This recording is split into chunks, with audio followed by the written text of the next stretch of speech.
Hi, folks. Welcome back to Curtis Ghost Corner. Interesting story. The Washington Examiner. Probably the only honest newspaper in Washington, but that's besides the point. Under Trump, black prison rate lowest in 31 years, Hispanics down 24%. President Trump's making huge inroads in the black and Hispanic communities, especially among males. It's very interesting. That might be his ticket to pulling off the inside straight this year. And I don't mean that in a bad way. I mean that in a good way. I think he has an excellent chance. Let's read a little bit. You know, it's funny now they have the lady that did the last debate. The bar was set so low to be fair, it made it look great. How pitiful is that? But anyway, I digress. America's imprisonment rate has dropped to its lowest level since 1995, led by a dive in the percent of blacks and Hispanics sent to jail during the Trump administration, according to a new Justice Department tally.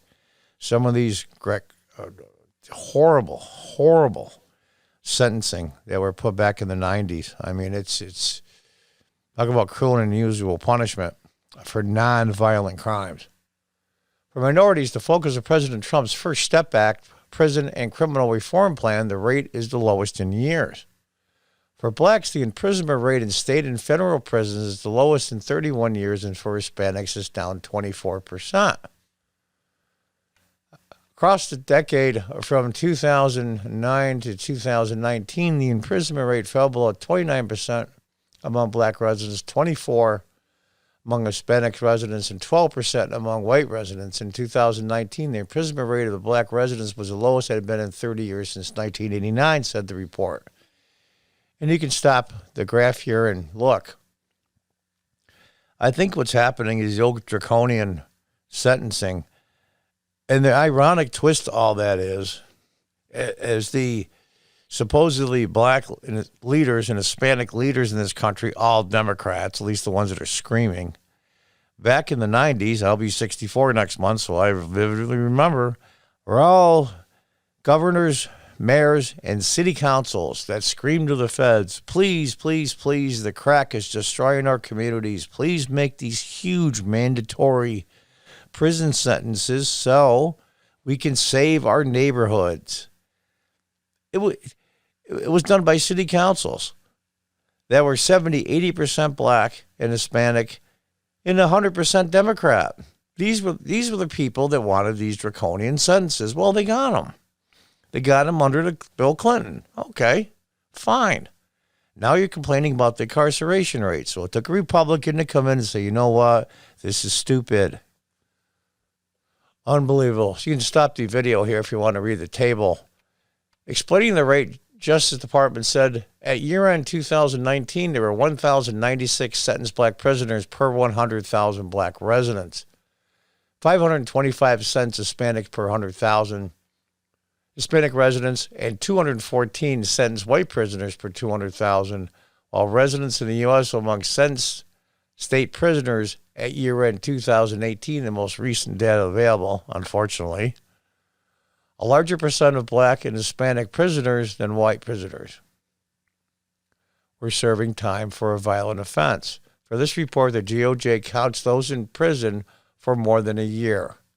I know here in upstate New York, I believe if you get a sentence that's a year or less, you do county time. If it's over a year, you go to real jail.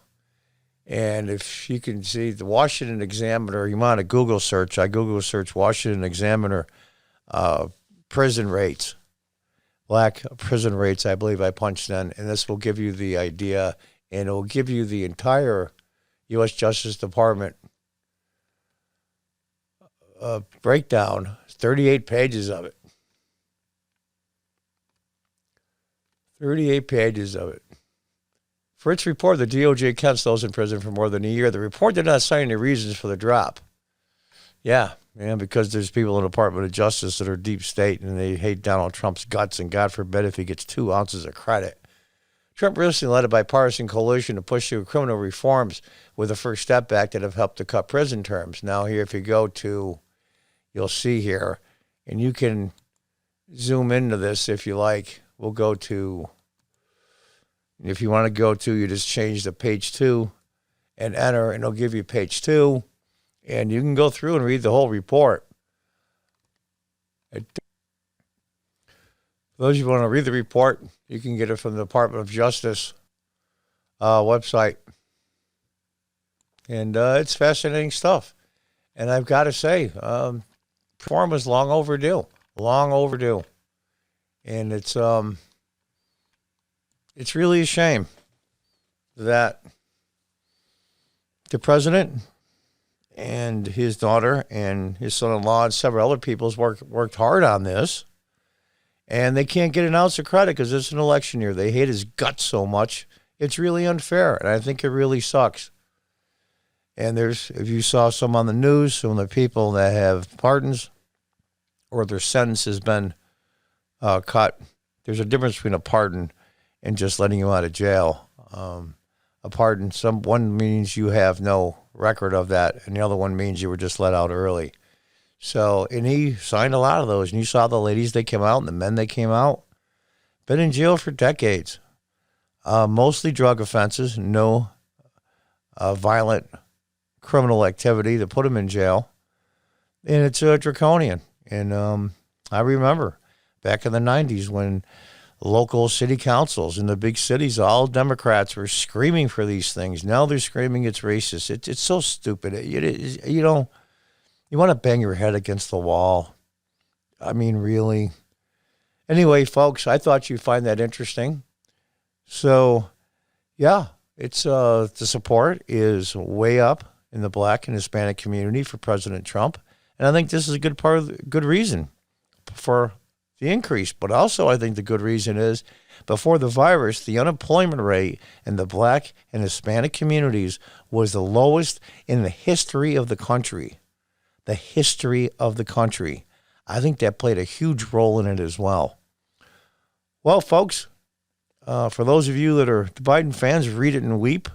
And for those of you that like justice and want to support President Trump, read it and smile. And until next time, goodbye and good luck.